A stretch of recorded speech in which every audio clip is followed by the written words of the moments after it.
Assalamualaikum warahmatullahi wabarakatuh.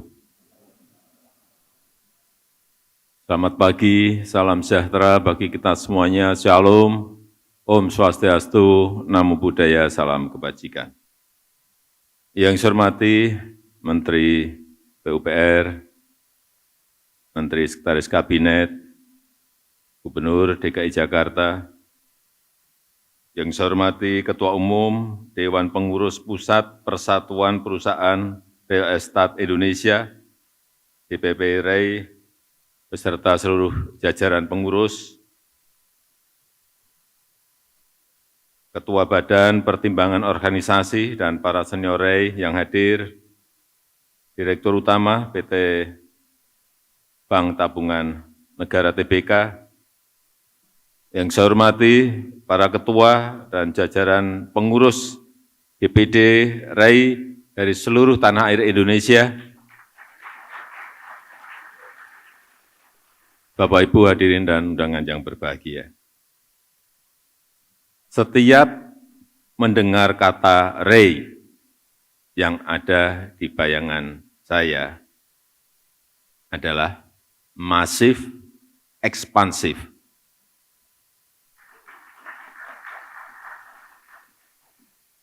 Karena dari sisi anggota di catatan saya, ini tahun 1972, anggotanya 33 perusahaan. Sekarang, seperti tadi yang disampaikan oleh Pak Toto, 6.400 perusahaan. Perkembangannya sangat pesat sekali. Sangat pesat sekali. Dan isinya, ini mulai yang kelas kakap, ada, kelas sedang, ada, kelas kecil, sampai kelas tri, ada semuanya. Semua difasilitasi dan diterima oleh REI. Dan saya senang, di tengah perlambatan ekonomi global, sektor properti, real estate, dan konstruksi Indonesia termasuk yang tangguh dan tahan banting dan semakin kompetitif. Kalau kita lihat kontribusi 2018 sampai 2022, setiap tahunnya mencapai 2.300 sampai 2.800 triliun, sangat besar sekali. Dan memberikan kontribusi 16% dari PDB ekonomi kita. Besar sekali. Dan tenaga kerja yang tersangkut dalam perputaran ekonomi di REI mencapai 13 sampai 19 juta orang. Juga sangat banyak sekali. Kenapa? Banyak negara ingin mendrive ekonominya lewat usaha real estate, usaha-usaha properti, ya karena kontribusi di PDB-nya sangat tinggi di semua negara. Dan multiplier efeknya ke 185 subsektor industri lainnya. Ini juga banyak sekali, nggak ada industri yang semasif ini efeknya. Yang ada hanya di industri properti, real estate, dan konstruksi. Multiplier effect ke 185 subsektor. Di material, semuanya industri tersangkut di sini. Semen, batu bata, besi, cat, semuanya bergerak kalau industri properti dan real estate itu bergerak. Furniture dan interior, kursi, lampu, kasur, toilet pasti laku karena ada rumah-rumah baru yang banyak. Elektronik, kita tahu semuanya, kalau rumah baru pasti butuh TV, kulkas, dispenser, dan lain-lainnya. AC dan lain-lainnya. Alat dapur, kalau rumah baru pasti beli alat-alat dapur. Panci, wajan, sendok, semuanya beli. Garpu, semuanya beli. Industri jasa, jangan lupa industri jasa. Dari yang namanya tukang listrik, tukang sampah, tukang kebun, sedot WC, semuanya bisa bergerak. Dan kalau kita tahu, tidak semua sektor properti negara lain bisa bertahan.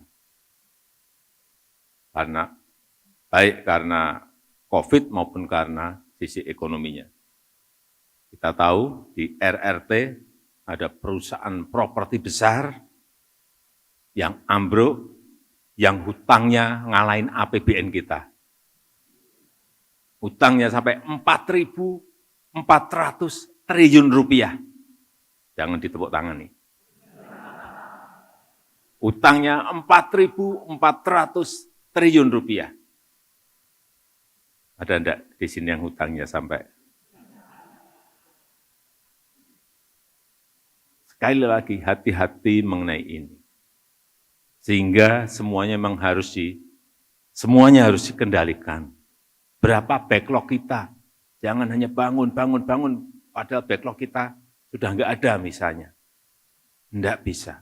Semuanya manajemen itu harus dikendalikan, harus dikelola. Dan alhamdulillah di Indonesia tidak begitu. Karena kebutuhan kita masih sangat besar. Backlog kepemilikan rumah itu masih 12,1 juta. Ini adalah sebuah opportunity, sebuah peluang yang bisa dikerjakan oleh seluruh anggota RAI.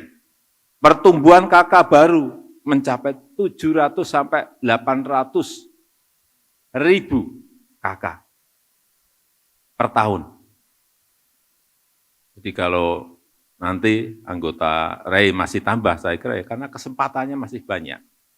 Sekali lagi, pertumbuhan KK baru itu 700 ribu sampai 800 ribu per tahunnya.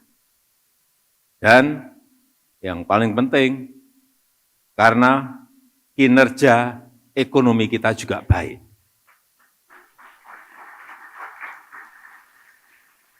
Tadi disampaikan oleh Pak Toto, Pak Ketua RAI, baru saja diumumkan hari Senin kemarin, pertumbuhan ekonomi kita, growth itu 5,17%. Dan sudah tumbuh di atas 5% selama 7 kuartal berturut-turut. Di G20 itu yang tumbuh, negara-negara G20 itu yang tumbuh di atas 5% itu hanya Indonesia, India, RRT. Kemudian daya saing, ini penting sekali, competitiveness ini penting sekali. Dari yang sebelumnya kita 44, tahun ini melompat menjadi 34, ranking 34. Ini naik 10 peringkat, naik 10 peringkat. Ini tertinggi di dunia untuk kenaikannya. Kenaikannya sangat, lompatannya sangat penting. Sekarang ini negara tanpa competitiveness, daya saing yang baik, jangan berharap bisa survive. Karena persaingan antar negara ini sangat sekali, sangat ketat sekali. Baik memperebutkan kue ekonomi, memperebutkan kue investasi, semuanya jadi rebutan. Dan semuanya bersaing, saling memperbaiki diri, semua negara. Kecepatan perizinan, kecepatan pelayanan, kecepatan pembebasan lahan, semuanya. Semua negara. Karena kalau hanya tergantung kepada APBN negara-negara itu, enggak akan mungkin bisa tumbuh sebuah negara. Investasi menjadi kunci. Dan kita juga berani membuka sentra ekonomi baru, yaitu IKN. Di dunia sekarang ini proyek terbesar yang ada itu hanya satu di Indonesia, yang namanya Ibu Kota Negara Nusantara.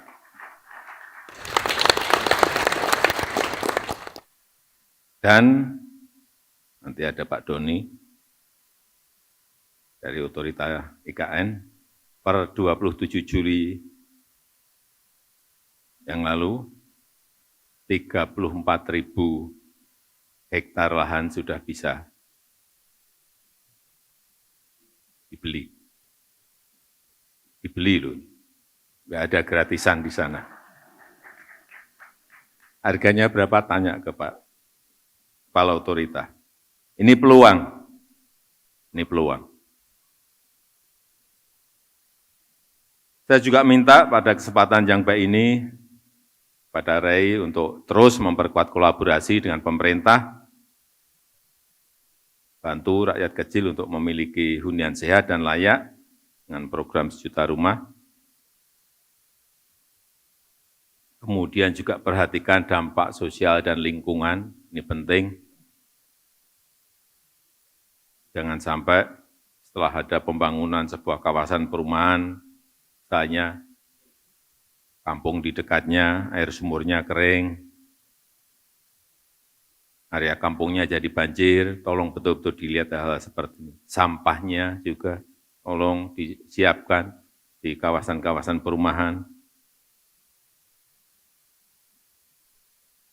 Dan di Munas REI kali ini bisa dirumuskan langkah-langkah strategis untuk menyikapi peluang dan tantangan-tantangan yang ada. Saya kadang-kadang bayangin negara kita ini hampir semua kota itu kan sama.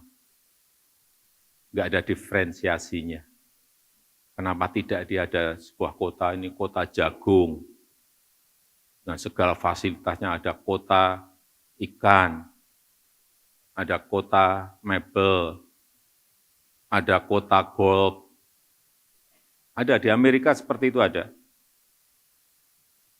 Jadi tematik, tidak semua kota sama. Saya kira REI mungkin bisa merumuskan langkah-langkah strategis menuju ke sana. Saya rasa itu yang ingin saya sampaikan dalam kesempatan yang baik ini, dan dengan mengucap Bismillahirrahmanirrahim, Munas REI ke-17 tahun 2023 saya nyatakan dibuka. Terima kasih. Wassalamualaikum warahmatullahi wabarakatuh. Waalaikumsalam warahmatullahi wabarakatuh. Selanjutnya dilanjutkan dengan prosesi pemukulan gong. Untuk itu berkenan mendampingi Menteri Pekerjaan Umum dan Perumahan Rakyat, Sekretaris Kabinet, Pejabat Gubernur DKI Jakarta, Ketua Umum dan Sekretaris Jenderal DPP REI, Ketua Badan Pertimbangan Organisasi, dan Dirut Bank BTN.